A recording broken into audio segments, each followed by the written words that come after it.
Glória a Deus. Cumprimento os amados irmãos com a graça e a paz do Senhor Jesus. Amém? Um bom dia a todos. Já quero convidar as crianças aqui presentes. Saírem com a tia Paloma. Glória a Deus. Amados, nessa manhã eu queria falar com vocês sobre um assunto que todos gostam. Cirurgia. Alguém aqui já fez cirurgia? Pequena, mas fez. Quem não fez, pode se preparar, porque é bem provável que faça. É bem provável que no decorrer da nossa vida nós entremos na faca, como diz, né? Façamos cirurgia pequena ou grande.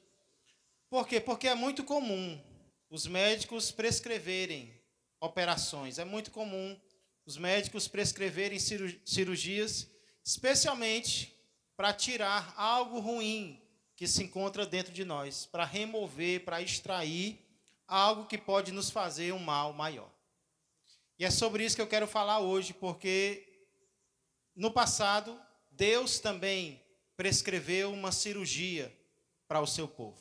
O médico dos médicos prescreveu uma operação para o seu povo. E o objetivo dessa operação também era remover de dentro do povo de Deus algo ruim que se encontrava lá há muito tempo. O que era que se encontrava no povo de Deus que era ruim e através de uma cirurgia isso poderia ser retirado? É o que eu quero meditar com vocês nessa manhã de forma breve. Para isso eu convido você a abrir a palavra de Deus no livro de Josué, capítulo de número 5. Josué, capítulo de número 5. Josué, capítulo 5, é o 6º livro da Bíblia. Gênesis, Êxodo, Levítico, Números, Deuteronômio e Josué. Josué, capítulo 5, inicia, irmãos, uma nova divisão do livro de Josué. Na primeira parte, nos primeiros 4 capítulos, nós vemos uma preparação. Deus prepara o povo para entrar na terra prometida. Já agora, a partir do capítulo 5 em diante, nós vamos ter a conquista da terra propriamente dita.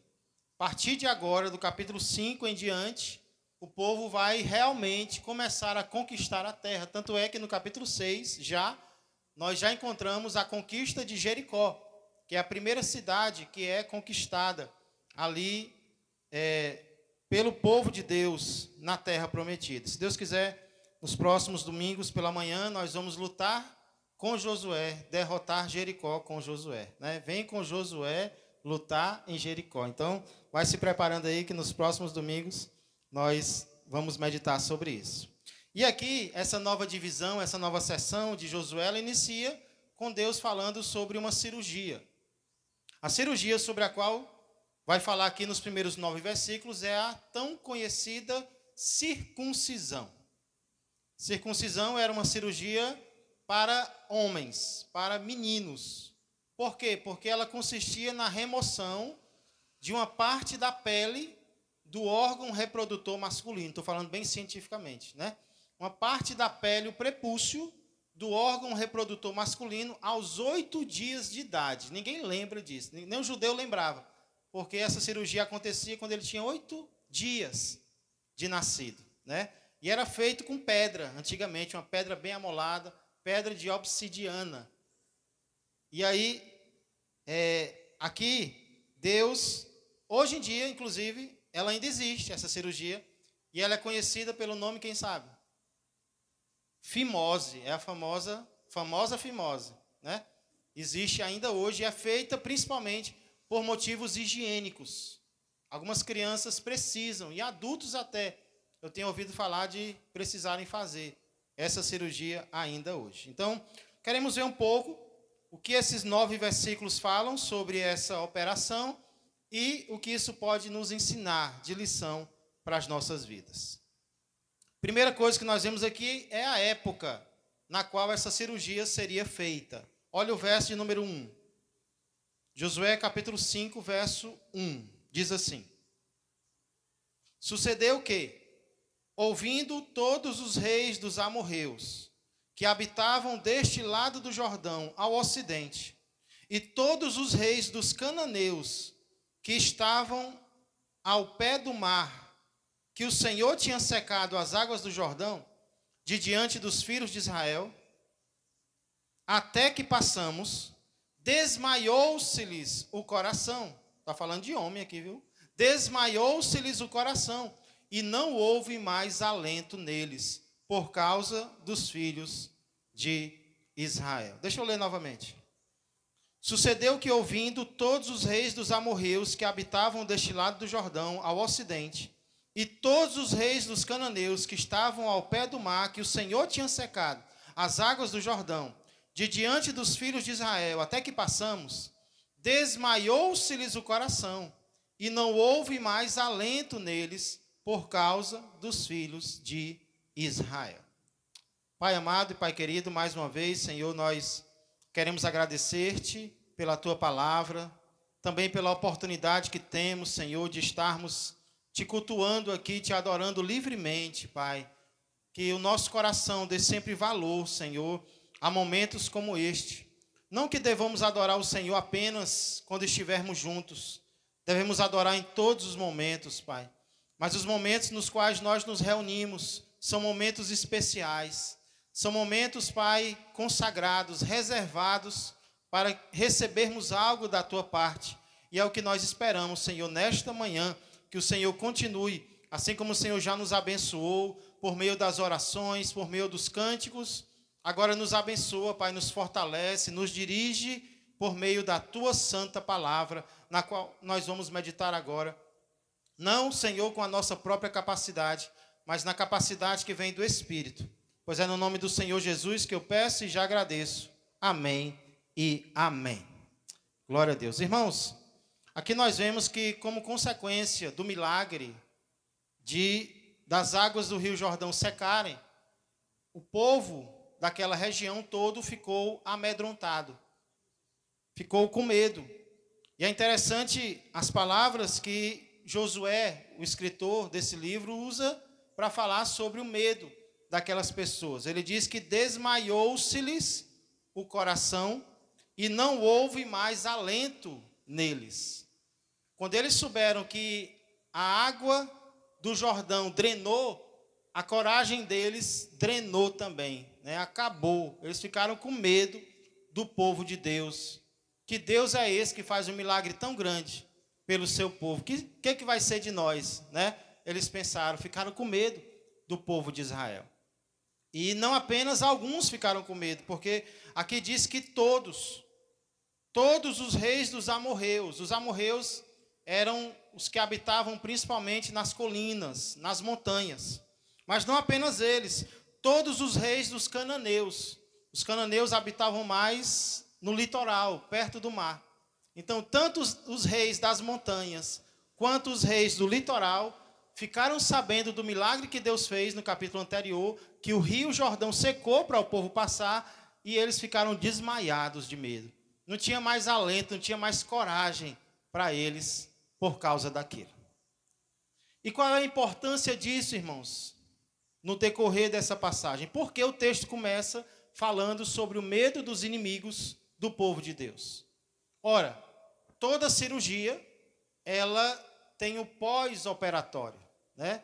E nós sabemos que o pós-operatório, ele deixa a pessoa incapacitada de fazer determinadas coisas, de fazer esforço. Então, imagina o povo de Deus, os homens que não haviam sido circuncidados ainda, iriam passar por aquela cirurgia. Como é que ia ficar a defesa do povo de Deus, né? O povo ia ficar sem defesa, porque os homens iam ficar incapacitados, se recuperando por alguns dias. Mas olha como Deus é bom, irmãos. Antes mesmo de ordenar que o povo faça algo, primeiro Deus dá graça para o povo conseguir fazer. Primeiro Deus acalma os ânimos. Deus acalma os inimigos. Deus faz com que eles tenham medo até de se aproximar. Aí depois que Deus prepara o ambiente, é que Deus vai dar uma ordem. E sempre vai ser assim, irmãos. Deus nunca vai nos dar uma ordem, Deus nunca vai nos dar uma tarefa, Deus nunca vai nos dar uma provação, sem antes nos preparar para aquela ordem, para aquela provação. Primeiro Deus nos dá a graça, aí cheios de graça, agora Ele nos dá um mandamento. Porque primeiro Ele nos prepara, irmão Júnior, para depois Ele nos cobrar algo.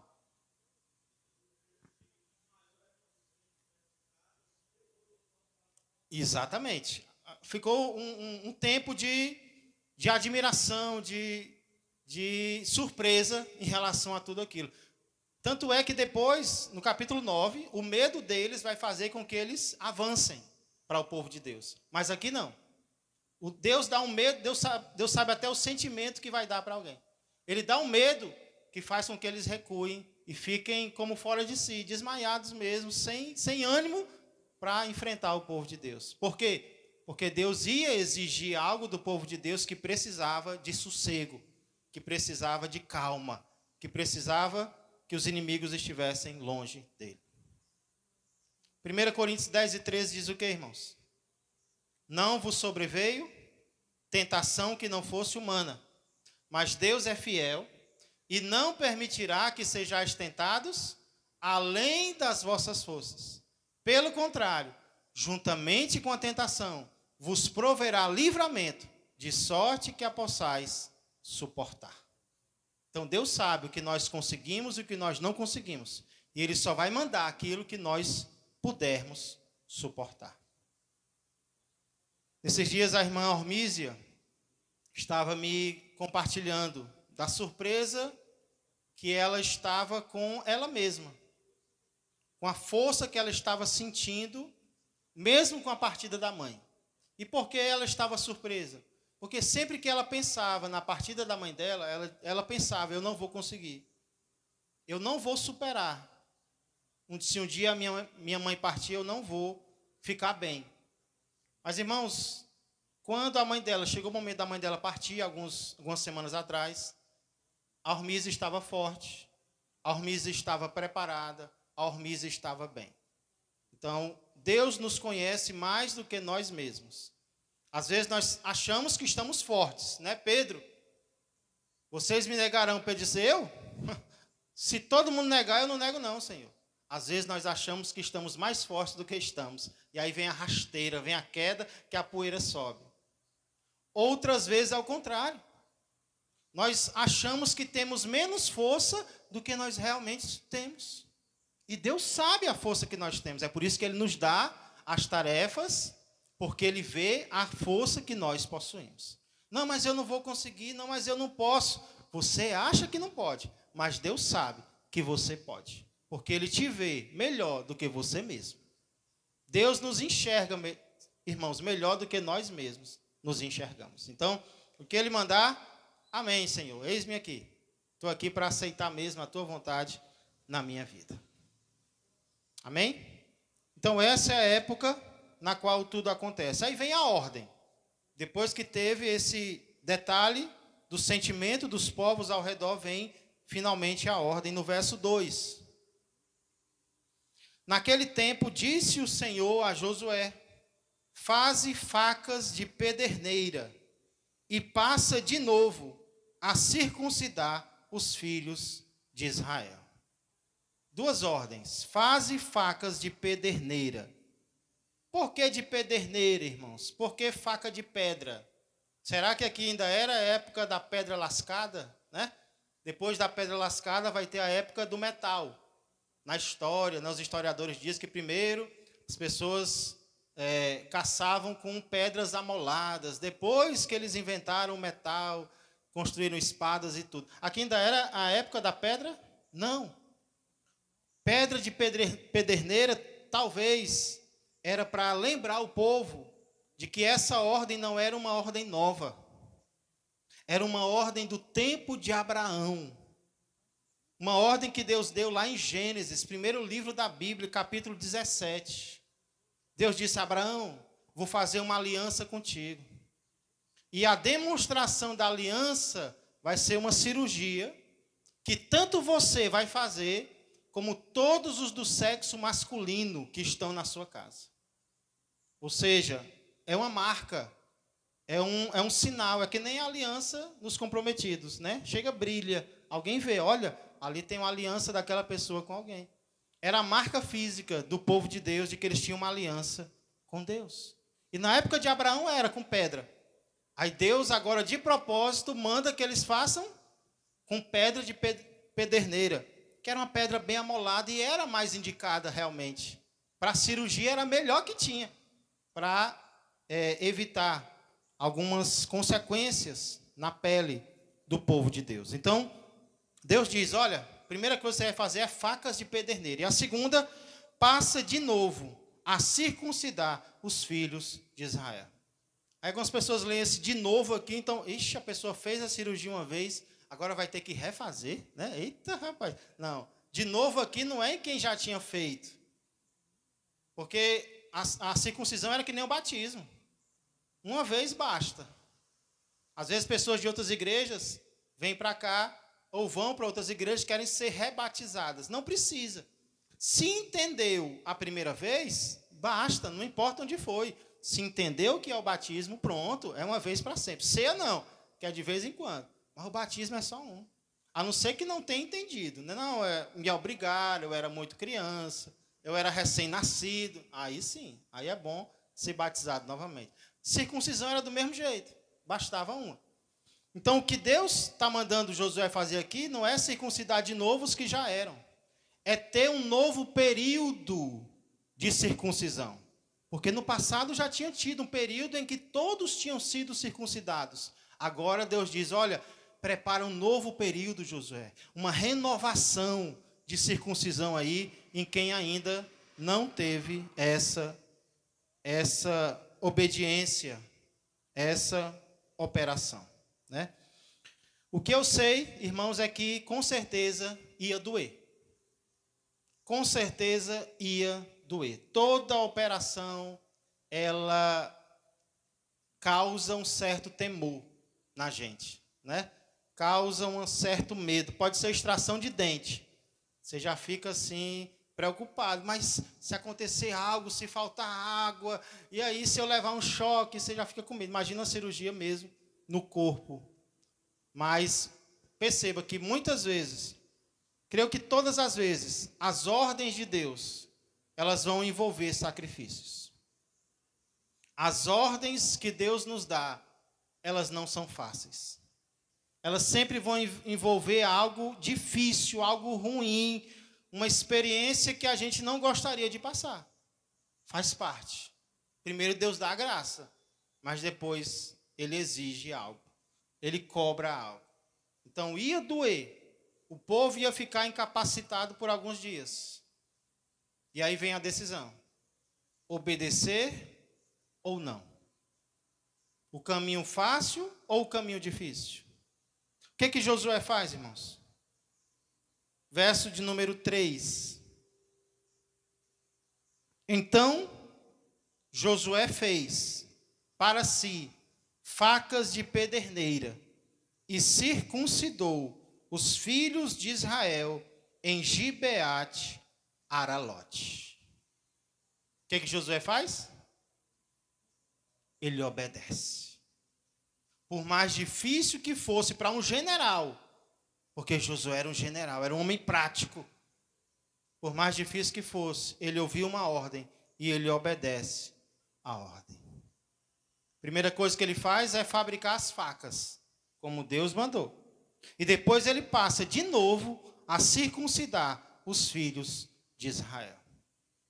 Irmãos, nós poderíamos calcular aí entre 300 e 500 mil cirurgias.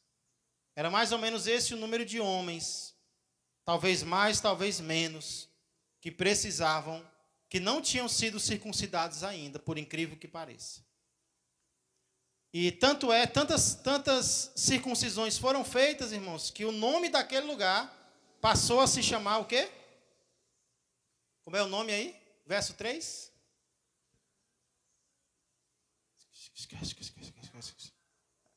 Gibeá Gibeate Aralote, que significa, sabe o quê? Colina dos prepúcios. Foram tantas cirurgias ali que passou-se a se chamar aquele lugar de... Ali é a sala da cirurgia, né? Ali é o local onde as facas de pederneira fazem a cirurgia nas pessoas. Mas, irmãos, o que eu queria chamar a sua atenção aqui é para a linguagem.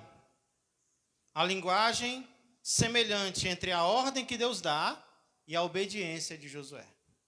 Deus diz, faze facas de pederneira. Josué, faz facas de pederneira. Passa de novo a circuncidar os filhos de Israel. Josué, passa de novo a circuncidar os filhos de Israel. Parece alguém que está ditando e Josué está escrevendo. Uma obediência à risca. Não como Josué achava que deveria fazer. Não como Saul fez. Lembra quando Deus deu uma ordem para Saul por meio de Samuel? Vai lá e destrói os amalequitas totalmente, não deixa nada. Samuel vai lá e destrói alguns, acha os animais bonitos, traz o rei, talvez para ficar torturando. Deus mandou destruir tudo. Saul não obedece. Obedece em parte. E não é assim que nós devemos obedecer a Deus, irmãos. Nós temos que obedecer por completo. Deus deu uma ordem, então eu vou procurar cumprir a ordem de Deus à risca, porque Ele merece. É isso que Ele merece de cada um de nós. E essa é uma das marcas do servo de Deus, né? Moisés ficou conhecido como um homem obediente. Falhou, mas obedeceu. E agora Josué, sucessor de Moisés, está indo na mesma trilha. Obedecer, irmãos. Obedecer é melhor do que sacrificar. Obedecer a Deus é melhor do que servir a Deus. Às vezes nós achamos que temos um dom, que vamos usar esse dom para a glória do Senhor, estando em desobediência. Não, Deus não aceita, Deus não quer. Deus quer primeiro que eu esteja obedecendo a Ele, nas áreas que Ele está me mandando, e aí sim eu sirvo a Ele com os dons que Ele me deu. Não vamos trocar uma coisa pela outra, porque Deus não aceita, Deus não se agrada. Entendido até aqui? Alguma pergunta, algum comentário? A época, nós vimos a ordem que Deus deu, nós vimos a obediência de Josué, e agora vamos ver os motivos pelos quais Deus mandou Josué circuncidar o povo. Versos 4 a 7.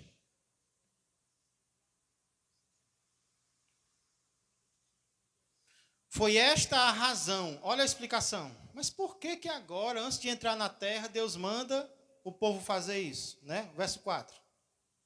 Foi esta a razão porque Josué o circuncidou.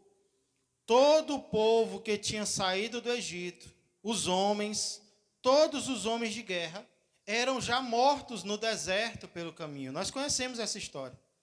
Porque todo o povo que saíra estava circuncidado. Mas a nenhum deles que nascera no deserto pelo caminho, depois de terem saído do Egito, haviam circuncidado. Verso 6.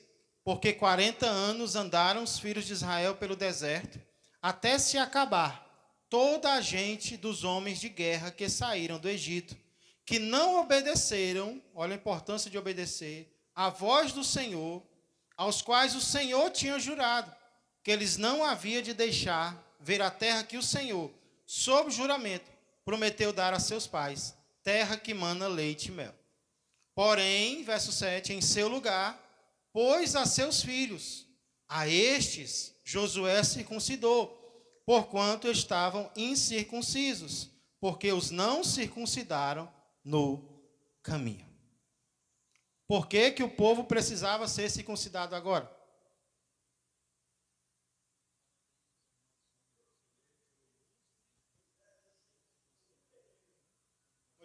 Moisés o quê, Vera?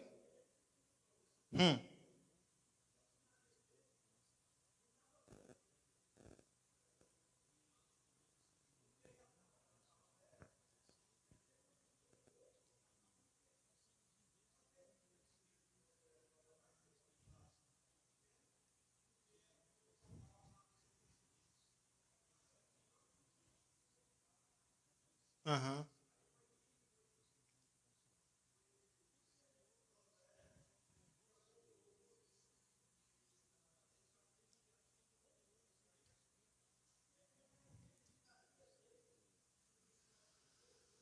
Você acha que foi por falta de tempo?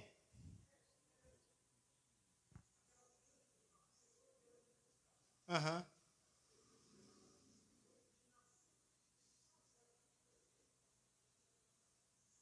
E morreram muitos, né?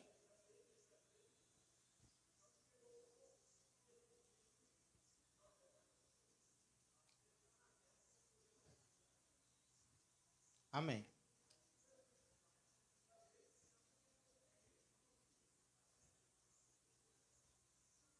Acho que era 2 milhões, mais ou menos, de pessoas, né? Boa parte daí eram homens, né? Ah, pensou? Não tinha agenda que desse, né? Gilson.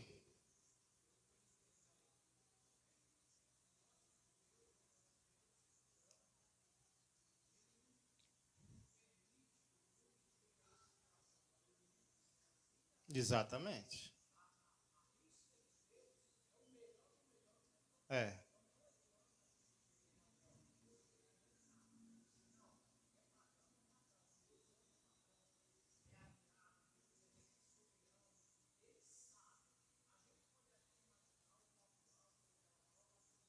Uhum.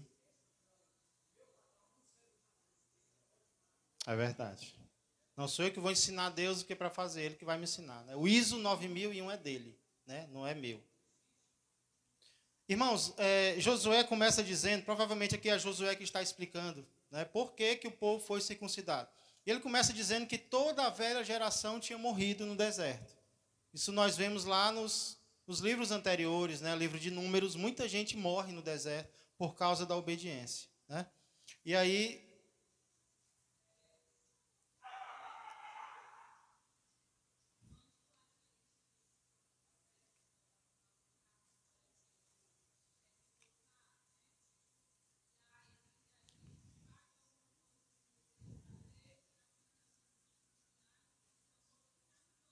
isso.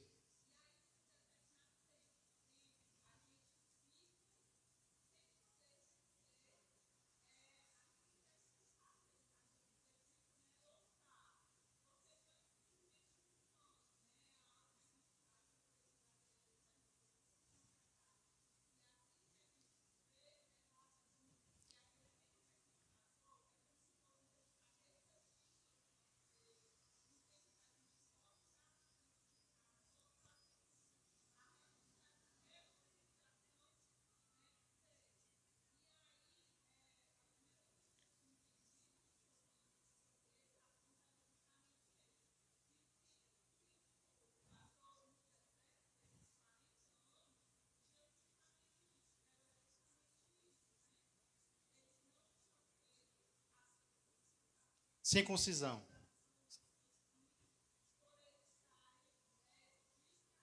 Uhum.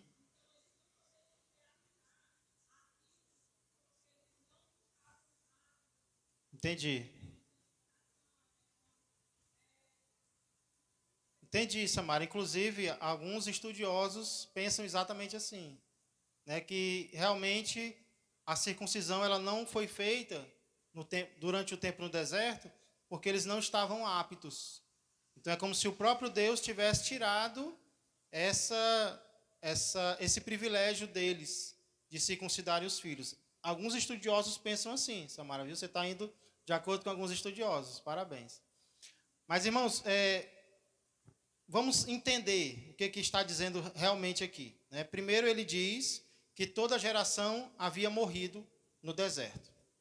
E depois ele diz que, para mim, o que é mais impressionante, irmãos, é que toda a geração que morreu no deserto, porque só ficou Josué e Caleb, da geração que tinha 20 anos quando saiu do Egito, homens de guerra, só Josué e Caleb sobreviveram. Até Moisés e até Arão morreram também no deserto. E o que é mais impressionante é que todos esses que morreram no deserto eram circuncidados. Eles saíram do Egito circuncidados, né? E aí, não lembro se eles saíram do Egito, mas eles morreram circuncidados. Em algum momento eles tiveram essa obediência a Deus. E por que eles não circuncidaram os filhos, né? Porque eles eram circuncidados, mas não circuncidaram os seus próprios filhos. O que é impressionante é isso. E nós podemos pensar em várias razões. Uma dessas o Everardo sugeriu. Não tinha tempo, né? Era muita gente. A Samara sugeriu outra. É como se fosse uma disciplina que Deus estava dando sobre eles, né? Poderíamos pensar também, eles não se importaram.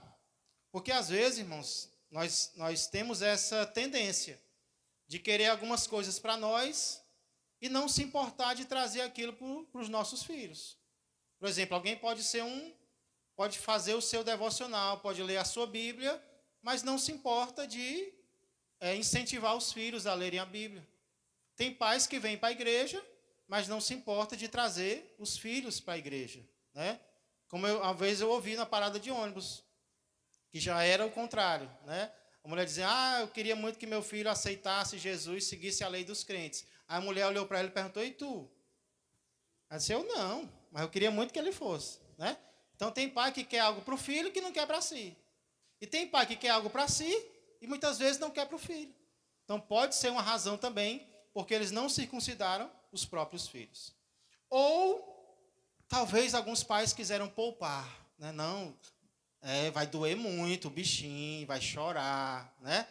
Então podemos pensar em várias razões, porque para explicar essa situação que foge até da lógica. Como é que durante uma geração inteira crianças não são circuncidadas por seus pais? Mas, irmãos, o que nós sabemos mesmo é que aquele povo era um povo desobediente a Deus. Era um povo que desobedecia. Então, aí é a razão básica para eles terem morrido no deserto. Eles eram desobedientes a Deus. Talvez, por eles serem desobedientes, como a Samara falou, Deus não permitiu que eles circuncidassem os seus filhos. Talvez, é uma possibilidade. Mas o que realmente marca a gente aqui é essa falta de fé deles, essa falta de confiança deles no Senhor. E aí o texto vai dizer que as coisas se inverteram. Se inverteram como, pastor? Os circuncidados morrem no deserto e os filhos incircuncisos crescem e vão entrar na terra prometida.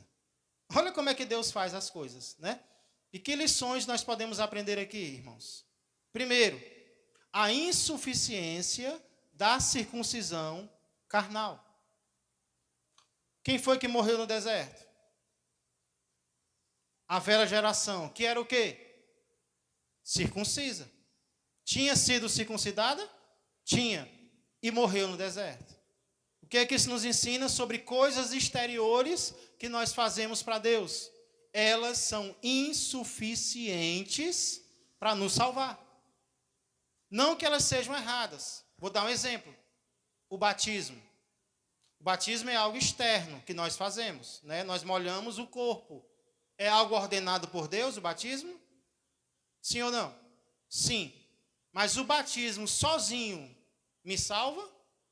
Não, eu posso me batizar, como eu acabei de citar agora, sem entender. Eu posso ser batizado pelas motivações erradas. Eu posso ser batizado por obrigação. Então, algo exterior, irmãos, só vale a pena se for acompanhado por algo no meu coração. É por isso que várias vezes os profetas vão repetir: circuncidai o vosso coração. Porque não adianta circuncidar a carne. Não adianta fazer algo externo se não for acompanhado de coração. Não adianta, irmãos, estar na igreja, viver na igreja, sem estar em espírito, sem estar ali querendo. Pessoas podem passar a vida inteira na igreja só externamente. E vai adiantar alguma coisa? Só o corpo? Não. Tem que ser de coração. Aí a Bíblia vai dizer várias vezes: circuncide o seu coração. Faça uma operação, não só no seu corpo, faça uma operação também dentro de você. Deixa Deus tocar o teu coração. Por isso que eu senti tanta presença de Deus ontem no carro, quando nós escutávamos uma música do cantor Fernandinho.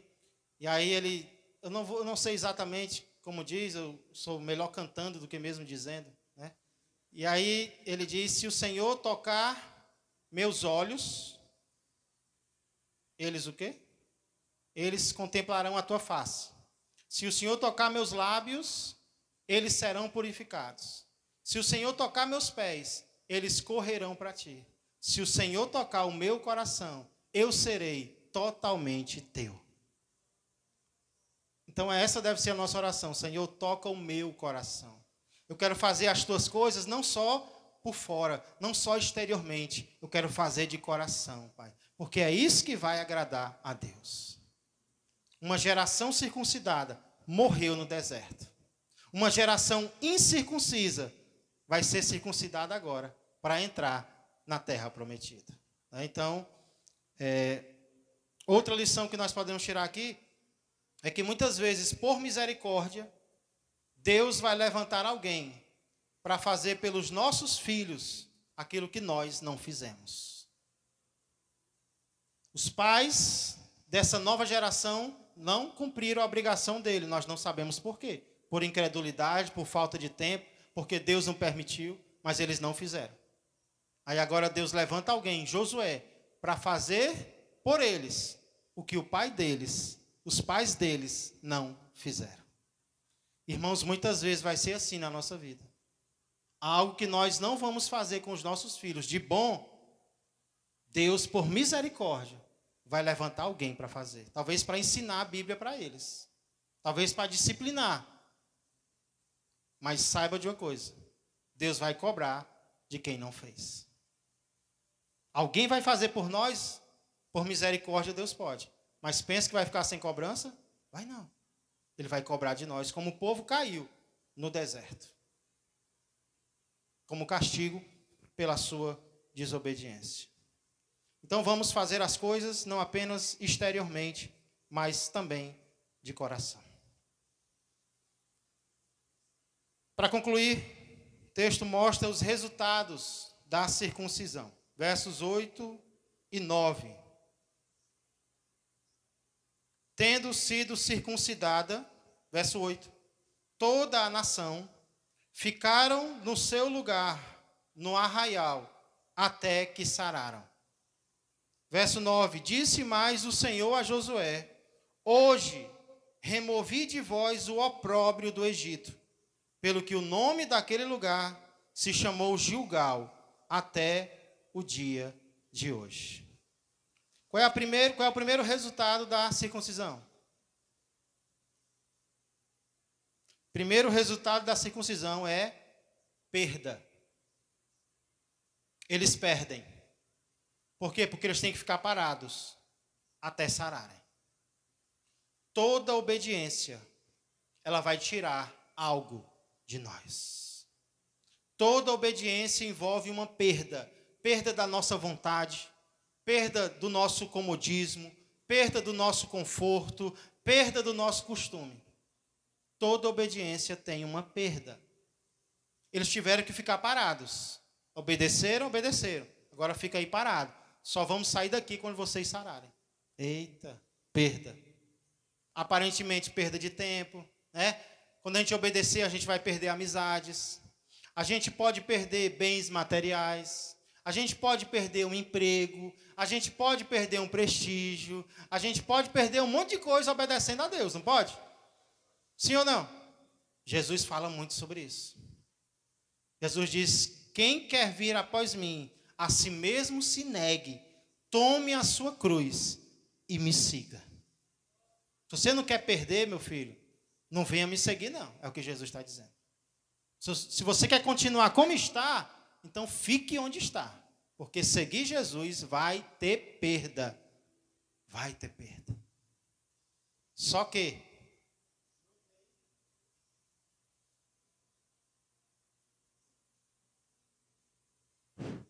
acho que acabou aqui. Ó. Falei tanto que acho que é a bateria mesmo, né?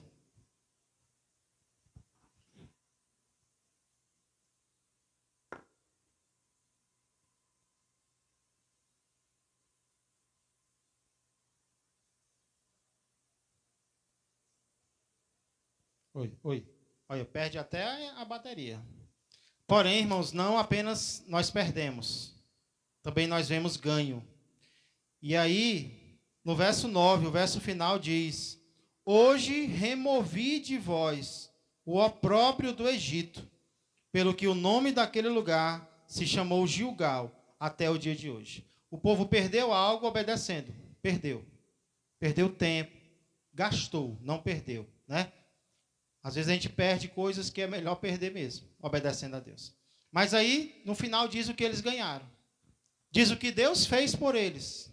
Deus diz hoje, não ontem, não anteontem, hoje, que vocês obedeceram, eu estou tirando de vocês o opróbrio do Egito. O que é opróbrio, pastor? Quem sabe o que é opróbrio? Vergonha. Vexame.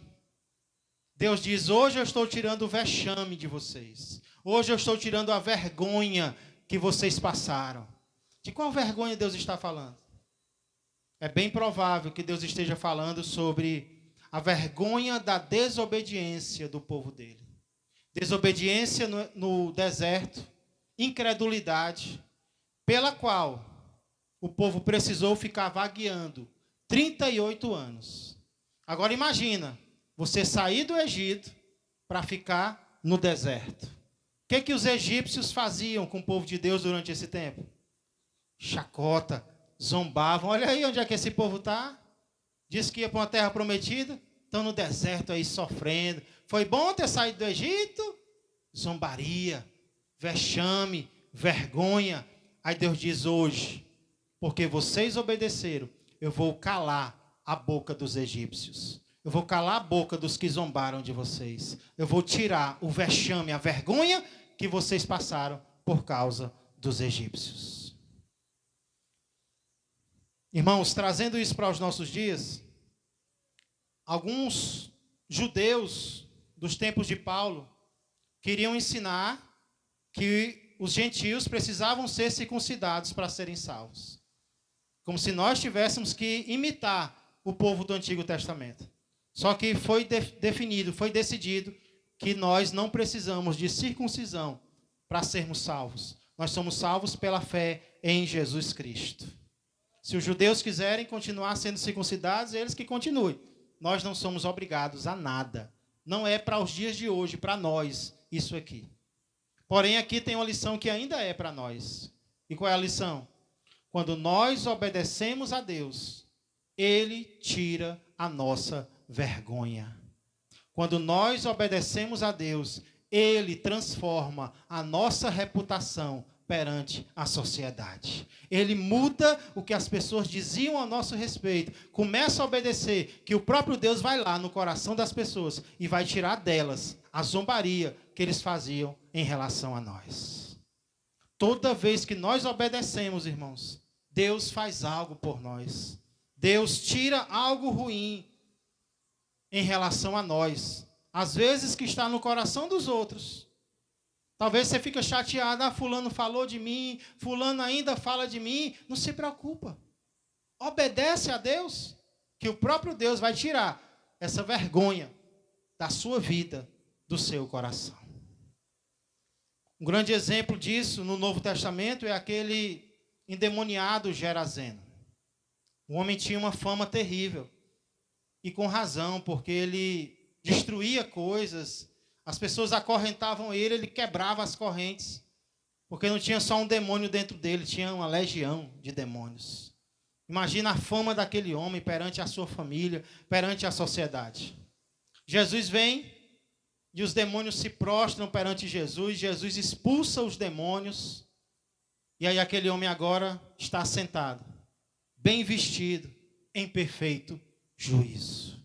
As pessoas olham e até duvidam. É ele. Não, eu acho que é.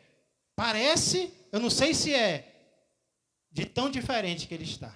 Olha o que Deus pode fazer com cada um de nós, irmãos. As pessoas podem até olhar para nós e dizer: não estou reconhecendo você. Você não era assim. Você não era calmo desta maneira. Você não era ajuizado. Você era sem juízo. Mas olha como é que você está agora. E aí ele vai até Jesus. Jesus está indo embora com os discípulos. E ele pede: Jesus, eu quero ir também. Eu quero pregar a tua palavra que nem eles pregam, que nem os apóstolos pregam. Jesus poderia ter dito: pois vem. Mas não, Jesus diz, não, eu tenho uma missão diferente para você. Eu quero que você vá para a sua casa. Eu quero que você vá para os seus. E você diga para eles o que eu fiz por ti. Irmãos, é exatamente isso que ele faz. E eu acho maravilhoso o final do texto. O final do texto diz, e todos se admiravam. Os que o temiam, agora se admiravam. O que é isso? Quando eu obedeço, Deus muda a minha sorte. Quando eu creio em Jesus, na cruz, Ele tira o meu opróbrio. Ele tira a minha vergonha.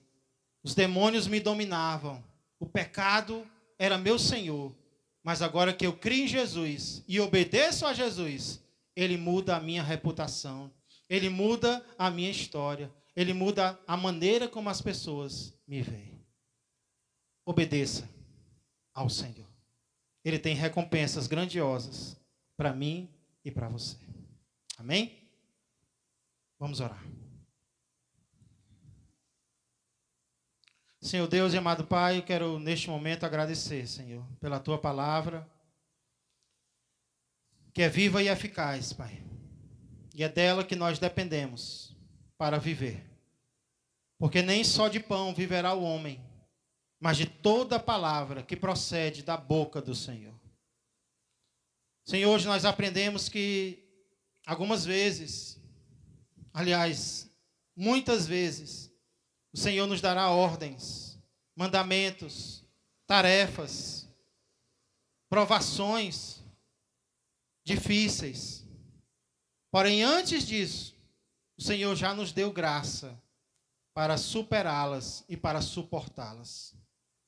Senhor, e depois disso, mediante a nossa obediência, Pai, porque se formos desobedientes, nós vamos sofrer as consequências da nossa própria desobediência. Mas se formos obedientes, Pai, o Senhor fará algo por nós, porque Tu és fiel, porque Tu és gracioso. O caminho da obediência, Senhor, é o melhor caminho, porque é o caminho no qual o Senhor age por nós. Quando nós Te obedecemos, Pai, quando nós cremos em Ti como o Senhor ordena, quando nós confiamos em Jesus como nosso Senhor e Salvador e nos entregamos totalmente a Ele, é o próprio Jesus quem vai à nossa frente, Senhor. É o próprio Jesus quem vai remover opróbrios, quem vai remover vergonhas, quem vai remover vexames, quem vai remover doenças, quem vai remover pecados, quem vai remover empecilhos, Senhor, que estejam em nosso caminho, é o próprio Senhor Jesus. Mas Ele fará isso, Senhor, mediante a nossa obediência, como Josué, Senhor, obedeceu, como aquele povo obedeceu e foram recompensados por Ti, Senhor. Nos perdoa pelas nossas falhas, até quando damos desculpas pelas nossas falhas, Senhor, porque essa é a nossa tendência e isso não Te agrada. Vem nos ajudar, vem nos iluminar, Pai, mais e mais.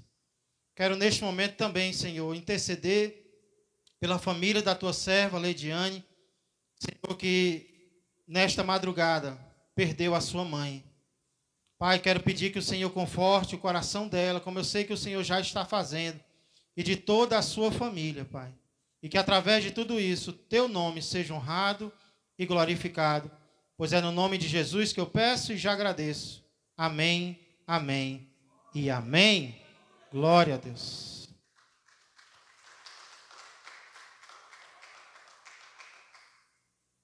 Vamos ficar de pé, irmãos. Peço que orem, continue orando pela família da Leidiane. Ontem a mãe dela deu entrada na UPA, desmaiada. E quando foi nessa madrugada, nós recebemos a notícia de que, infelizmente, ela partiu. Estamos ainda procurando informações, saber realmente o que aconteceu. Mas, antes de qualquer coisa, continue orando por eles, para que Deus conforte o coração dos seus servos. Amém? Eu encerro este culto desejando que a graça do Senhor Jesus, que o amor do Pai e que a comunhão do Espírito Santo permaneçam e cresçam mais e mais na vida e na família de todos vós. Um ótimo dia a todos. Que Deus os abençoe.